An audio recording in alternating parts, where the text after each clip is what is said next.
everybody. Chapter 6 of the Lemonade Crime is called Impartial. And if we think back to what has happened in the book so far, the new school year has started, and Jesse and Evan are going to hold Scott to a trial to see if they can get him to either confess to taking the money or have the accusation of him taking the money actually stick. Scott is sticking to saying that he didn't take the money, and in the end of the last chapter, they signed an agreement saying that if Scott is found guilty, that he's going to give his new Xbox to Evan, and if he's found not guilty, then Jesse and Evan have to apologize at their class meeting. Okay, so chapter 6 is called Impartial. Impartial means treating everyone the same, not taking sides in an argument, fair and just. At recess, Jessie didn't waste any time. Evan watched as she pulled index cards one by one out of a big envelope. All the fourth graders crowded around. "You're the plaintiff," she said to Evan, and handed him a green index card that said plaintiff on it. "That means you're the victim of a crime." Evan studied the card, then stuck it in his back pocket. A kid's court sounded like a crazy idea to him, a crazy Jesse idea, but he was used to those, and this one might get him a new Xbox 2020, not to mention the satisfaction of proving Scott's guilt in front of everybody. For that, he was willing to give it a try. "I'm Evan's lawyer," said Jessie, and she gave herself a purple index card that said lawyer for the plaintiff. Then she turned to Scott. "You're the defendant, which means you're the one who's on trial." She gave him a yellow index card and that said defendant on it. Then she started to hand out 5 orange index cards. "Hey," shouted Scott, "don't I get a lawyer?" "Hold on, you'll get one in a minute," said Jessie sharply. She continued handing out cards. "I want Ryan," said Scott. "Sorry," said Ryan, holding up an orange card. "I'm a witness." "Then I want Paul. He's a witness too," said Jessie, handing Paul the last orange card. "Everyone who was at Jack's house on the day of the crime is a witness." "Well, then who's going to be my lawyer?" asked Scott, crumpling his defendant card. Jessie ignored his question. She held up a purple card. "Megan, you're on the jury," she said. Evan's heart jumped. There was one vote he could count on. "When's the trial?" said Megan. "After school," said Jessie, "on Friday." Megan shook her head. "I think we're going away this weekend." "You can't miss the trial," said Jessie. Evan wanted to shout the same thing, but he kept his mouth shut. "I'll talk to my mom," said Megan. "Maybe we can leave later. But you better give this card to somebody else." She handed the purple card back to Jessie. "Oh, all right," said Jessie, sounding disappointed. "Take one of these." She handed Megan a white card that said audience on it. It only took Jessie another minute to hand out the 12 jury cards and the rest of the audience cards. All the audience members were girls because all the witnesses were boys, and the jury, as Jessie explained to everyone, had to be 50-50. Evan looked around. It was weird the way all the kids were going along with Jessie's idea. They didn't know this was all fake. And how did Jessie know all this legal stuff? How did she always know things he didn't know? Jessie rounded up the 6 girls who held white audience cards. Then she turned to Scott. "You can pick anybody from the audience to be your lawyer. Technically, we don't even need the audience. No offense," said Jessie, turning to the girls. "I don't want a girl lawyer," said Scott. "Suit yourself," said Jessie, shrugging. "But don't come back and complain you weren't offered legal counsel."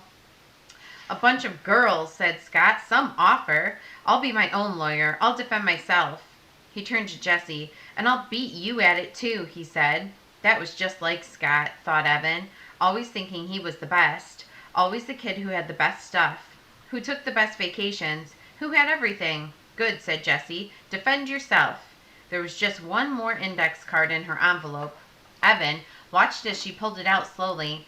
The card was red, and it had one word on it. Jessie looked around like she was making a very important decision, but Evan knew she'd already decided who would get that red card. Jessie never left anything until the last minute. The judge is going to be David Kerkorian." There was dead silence. Then Paul shouted out, "Are you kidding me?" "He can't be a judge," said Ryan. "He collects human bones." "I do not," said David, turning bright red, but stepping up to Jessie and taking the card out of her hand. Then everyone started talking at once. David, meanwhile, held up the red card and shouted, "Ha ha, I'm the judge, I'm the judge." They made so much noise, the duty teacher came over to see what was going on with Class 4O. That quieted everyone down. Nobody wanted the duty teacher getting involved. One of the unspoken rules on the playground was never tell the duty teacher what's really going on. Why him? Asked Paul after the duty teacher walked away. Because he's the only one in the whole class who's impartial, said Jessie. He's not friends with Evan or Scott. He'll be fair. He won't play favorites. And that's the most important thing about a judge. A judge has to treat everyone the same. David held up the red card in one hand and placed the other one over his heart. I solemnly swear that I'll be a fair judge, he said. Good, said Jessie. But Evan couldn't believe it. Who was going to listen to a kid like David Krikorian? For Evan, the day went downhill from there. All afternoon in class, they worked on things that Evan hated. Math fact drills, spelling rules, and writer's workshop. Then Mrs. Overton discovered that one of the jump ropes was missing from the 4-0 milk crate, and that was Evan's fault because he was the equipment manager. But the thing that really slam dunked the day right into the garbage can, the thing that changed it from a crummy day into an absolutely one of the top 10 worst days of his life, happened after school. Evan was strapping on his bike helmet when Adam walked up to him at the rack and pulled out his bike. You want to come over? Asked Evan. Can't, said Adam. I promised my mom I'd help her get the house ready for Yom Kippur.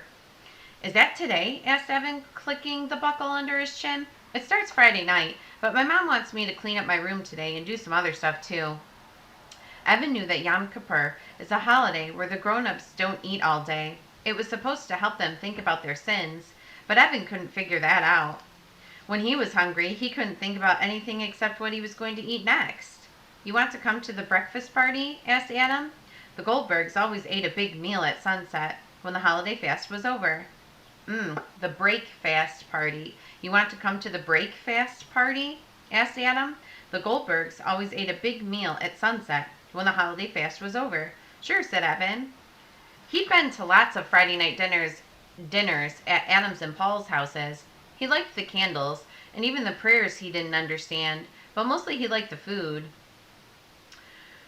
Are you going to go the whole day without eating this year? Asked Evan. Last year, Adam had bragged that he was going to fast for next year for Yom Kippur. Adam shrugged. I might try. Then he looked down at his bike and bounced the front wheel a couple of times on the hard blacktop. Look, there's something I've been meaning to say to you. You remember how over the summer, Paul and Kevin and me, we ditched you in the woods that time? Yeah, said Evan, wondering why Adam was bringing up something that had happened months ago. Evan had really been mad back then, but now he was over it. Well, I'm really sorry, and I hope you'll forgive me. Evan looked confused. Adam shrugged. Dude, it's Yom Kippur, the Day of Atonement. You have to go around and ask people to forgive your sins. Evan laughed. You're such an idiot. He shoved Adam. Adam grinned, faked like he was going to throw a punch, then got on his bike and rode away. Evan was just about to push off on his bike when he saw Ryan and Paul walking together toward the path. He rode across the blacktop and crossed in front of them right before they came to the fence. Before Evan could say anything, Paul slung his arm around him, nearly knocking him off his bike. Hey, Evan, I totally owe you one. Thanks for taking the blame, when Charlie got off his leash. Yeah, sure, no big deal, said Evan, shrugging. Evan and Paul did that all the time for each other, swapping the blame so that they wouldn't get in trouble with their own parents. Parents always went easier on the other people's kids than they did on their own. You want to come over? Evan said to Paul and Ryan, balancing on his bike without pedaling forward. Paul shook his head. No, we're going to Scott's. Evan slammed his feet on the ground and stared at the two of them. He said we could try out the 2020, said Ryan. It's supposed to be awesome. You should come too. Evan felt like he'd been sucker punched. No way, he shouted. He stared at Paul and then Ryan with an expression that said traitor, but neither one of them said anything in return. Finally, Evan said quietly, I can't believe you're going over to his house. Paul shrugged. He didn't do anything to us. Some friend you are, said Evan. Come on, Evan, said Paul. You don't even know for sure that he took the money. I know, said Evan. You should come, said Ryan. Everyone's going over there after school.